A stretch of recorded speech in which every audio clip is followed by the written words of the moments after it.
Barcelona, üdvözlök mindenkit, ZTE stand, van egy csomó új cuccuk, ami hát félig új, mert Kínában már lehet mutatva, de végigszaladunk rajtuk. Az első, amit mutatték, az a Nubia Air. Beszálltak ők is ebbe a vékonyítási vonalba. Úgyhogy van egy ilyen vékony telefonjuk. Ennek az az érdekessége, hogy ez olcsó cucc, tehát ez a 300 eurós kategória, Magyarországon is lehet egyébként kapni, és nyilván azért, mert olcsó, hát hardveresen nem kifejezetten kifinomult. Ebben egy Unisoc T8300-as chipset van, és relatív egyszerű kamerarendszer. Viszont hát annak ellenére, hogy ez egy vékony telefon, belefért az 5000 mAh akkumulátor, amivel egy átlagos üzemidőt tud hozni ez a készülék, de 50 megapixeles kamerák vannak átlapon, de hát látszik szerintem a átlap kialakításán is, hogy azért ezek nem óriási szenzorok, hanem ez egy ilyen jó, hogy van benne kamera a kategória. Viszont a kijelző az kifejezetten szép egyébként, tehát hogy nagyon jól látszik, meg relatív gyors a menü ahhoz képest, hogy egy viszonylag olcsó hardware van benne. Úgyhogy ezt tudja a cucc, ez a Nubia Air. Van a Nubia Airnek egy Pro verziója, ami szögre ugyanúgy néz ki így vékonyság szempontjából, szerintem az látszik. Viszont hát kapásból meg lehet különböztetni a másik telefontól a kamera rendszer kapcsán, mert ebben 108 megapixeles főkamerát tettek, és ez egy erősebb vas, ebben egy Dimensity chipset van, egy 5G-s Dimensity chipset, de ez sem kifejezetten dögerős, de valamivel gyorsabb, és ebben is benne van az 5000 mAh akkumulátor, és ez már ugye a 400 eurós kategória, tehát 100 euróval drágább, mint a másik Air, ez ugye az Air Pro. Lépjünk tovább. Ez itt a Nubia Neo 5. Hát ezzel ugye az van, hogy ez egy gamer telefon, de a legolcsóbb kategóriából. Ennek ellenére vannak trigger gombok rajta itt és itt, tehát hogy lehet úgy játszani vele, hogy ezekre van kiosztva bizonyos funkciók. De egyébként ez egy olcsó telefon, ez 300 eurós áron van, tehát ez is a nagyjából 100 000 fontos kategória, viszont ugye meg van így gameresítve, tehát itt például van egy ilyen LED, ami villog, van benne egy ventilátor, ami pörög, illetve nem, ebben nincsen, csak a GT-be, itt csak a LED-del gameresítették meg hát ugye van ez a gaminges design rajta, de ez egy olcsó hardware, ami azt jelenti, hogy ebben is egy Unisoc chipset van, és ezt itt el is mondja magáról a telefon. Egy T9300-as Unisoc chipset van benne, szóval ez igazán komoly játékokat nem fog elfuttatni, mert egyszerűen gyenge hozzá a vas. Úgyhogy ilyet ugye láttunk már a Nubiától, nem nagyon csinál más egyébként dedikált trigger gombokkal olcsó gamer telefont, de azért ez nem az a gamer telefon, amivel mindenki játszani akar. Na de ennek vannak durvább verziói, ami a másik oldalon van. Csináltak ebből a Nubia Neo 5-ből egy buflák nagy verziót, ez 7,5 hüvelykes kijelzőt kapott, ez már régen erre azt mondtuk, hogy phablet, csak ez a kategória kicsit kikopott.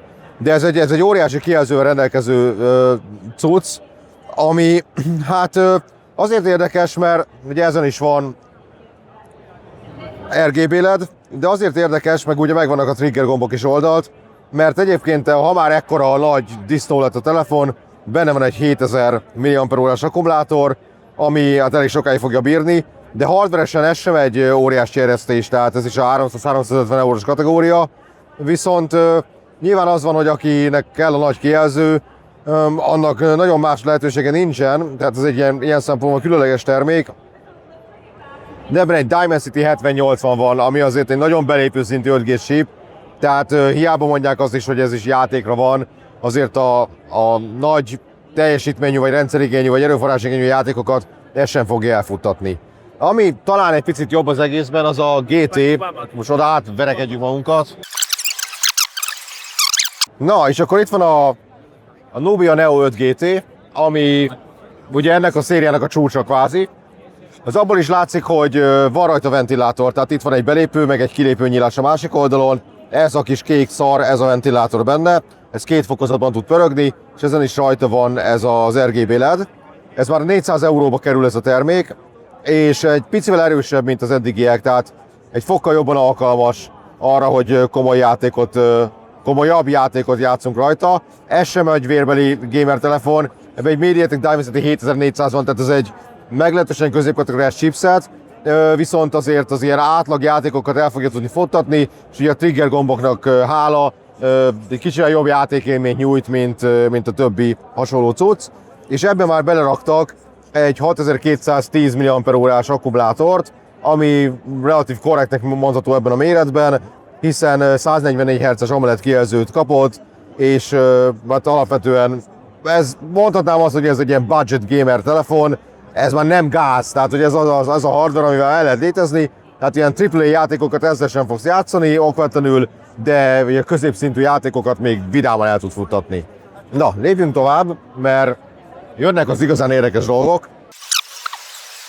Ez itt a kezemben a ZTE, illetve a Nubia első Fold telefonja, ami még igazából egyáltalán nem néz ki rosszul. Ha kinyitom, akkor látjátok, hogy egy relatív standard foldable. Kicsit forgatom, akkor látszik, hogy azért itt van még érezhető és látható hajlítási gyűrődés, tehát hogy mondjam, egy kicsit ilyen első generációs a történet. De összességében azt lehet mondani, hogy egyébként a cucc az úgy rendben van, nincs benne semmi különleges extra, hanem csak simán egy relatív vékony, jól sikerült foldable, semmiben sem kiemelkedő, viszont hardveresen azért nem rossz, mert van benne egy Snapdragon 8 Elite, hát ide azt mondja, hogy Gen 4, ami hát kapásból vicces, mert a Gen 4-et azt így nem hivatalosan, a sima Elite-et nevezik Gen 4-nek, szóval ez Snapdragon 8 Elite van benne, és van benne egy 6560 mAh akkumulátor. De tegnap, amikor a Honor bemutatta a 6660 mAh akkumulátorral szerelt Magic V6-ot, akkor elmondták, hogy ez a legnagyobb akkumulátoros Fold. Ez majdnem akkora akkumulátorral rendelkezik, tehát üzemidőben valószínűleg korrekt lesz, és hát ugye van egy tripla kamerarendszer a hátulján, valószínűleg egy standard szintet azért tud hozni. Most ugye az van, hogy itt elmondom nektek azt, hogy egy ilyen átlagos foldable, de igazából attól érdekes, hogy baromi olcsón lesz árazva, mert ez az 1000 eurós árfekvésben indul el, aminél olcsóbb foldable jelenleg nincs a piacon, viszont egyelőre még csak Japán only, tehát hogy csak Japánban lehet kapni, és majd valamikor a későbbiben reménylik, hogy majd Európába is el fog jutni. Egyelőre még Android 15-tel, de minden Nubia telefon egyébként a ZTE 3 év főverzió frissítést ígér, mint ahogyan erre is, ami a Nubia Flip 3, és ez is az a telefon, ami egyelőre még csak Japánban van, de ugye ez a Nubia Flip szériának a harmadik generációja. Valamennyit fejlődött ebben is a hardware, illetve az akkumulátor, ebben 4610 mAh telefon, egy picit többet vártam volna mostanra, hardveresen pedig ez sem egy nagy eresztés, de szintén az van, hogy az árával próbál menni. Ez a MediaTek Dimensity 7400X-et kapta meg, ami egy középkategóriás hardware alapvetően, hát látszik 6 GB RAM-mal, szóval tényleg ez így alapvetően arra mentek rá, hogy a legolcsóbb flip telefont tudják gyártani. Kifejezetten szép és nagy a külső kijelző, ami körbe öleli a kamerarendszert, úgyhogy erre design szempontból viszont nem lehet rá panasz. Azt tudjuk egyelőre, hogy a tervezett ára európai megjelenésnél 650 euró lesz, ami megint csak egy olyan árfekvés, hogy a flip telefonoknál az egyik legolcsóbb olyan eresztés, ami nem a C kategóriás kínai, hanem már tényleg egy olyan brandtől érkezik, amit már elég régóta piacon van és sokan ismerik. Úgyhogy alapvetően ezek a Nubiának, illetve a ZTE-nek a legfrissebb újdonságai. Mi azt látjuk egyébként, hogy a Neo az túl van árazva egy picit a tudásához képest, de a Fold meg a Flip az valószínűleg menne főleg a kelet-közép-európai piacokon is, hiszen kedvező árfekvésben kínálja a hajlított kijelzőt. Ezzel ezt a ZTE bejárást befejezném. Ha akartok még barcelonás videókat nézni, mert ugye ki vagyunk itt Barcelonán az MWC-n, akkor mellettem meg lehet nyomni a gombokat, amivel fel tudtok iratkozni, és akkor nagyon hamarosan láthatóvá válik a következő videónk is. Sziasztok!